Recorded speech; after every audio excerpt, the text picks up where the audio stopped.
اگر زندگی کے راستے میں کانٹے بوتے جاؤ گے تو تمہارے پیچھے آنے والی نسلیں اس راستے پر لہو لہاں ہو جائے گی۔ علم کی سب سے بڑی دشمن جہالت نہیں بلکہ سب معلوم ہونے کی خوش فہمی ہے۔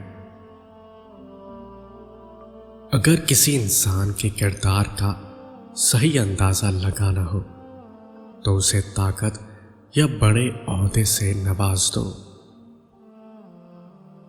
سزائے موت سنائے جانے کے بعد سقراط کو جب زہر کا پیالہ پینے کے لیے دیا گیا تو اس کے شاگرد زاروں قطار رونے لگے۔ سقراط نے ان سے پوچھا، کیوں رو رہے ہو؟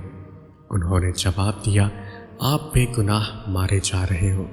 سقراط نے کہا، تو کیا تم چاہتے ہو کہ میں گناہ کرتے ہوئے مارا جاؤں؟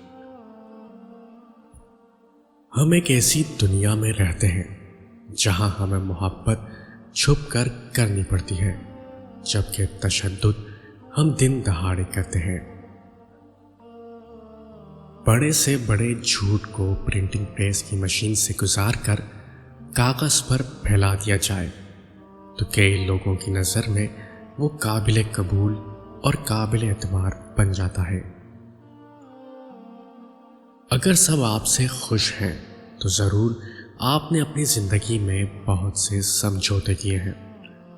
اگر آپ سب سے خوش ہیں تو یقیناً آپ نے دوسروں کی بہت سی خامیوں کو نظر انداز کیا ہے۔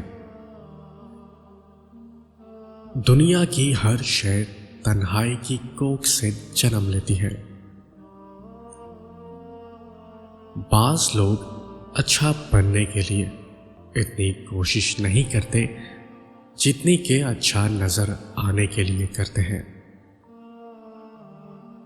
سمجھدار نا سمجھ کو جانتا ہے کیونکہ ایک زمانے میں وہ خود بھی نا سمجھ رہا ہوتا ہے، مگر نا سمجھ کبھی بھی سمجھدار کو نہیں جانتا کیونکہ وہ کبھی بھی سمجھدار نہیں ہوتا۔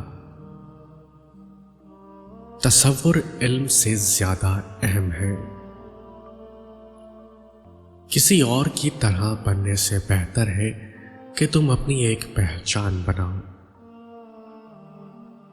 جن کے دل لوگوں کے خوف سے آزاد ہوتے ہیں، شہرت اور نیک نامی انہی کے حصے میں آتی ہے۔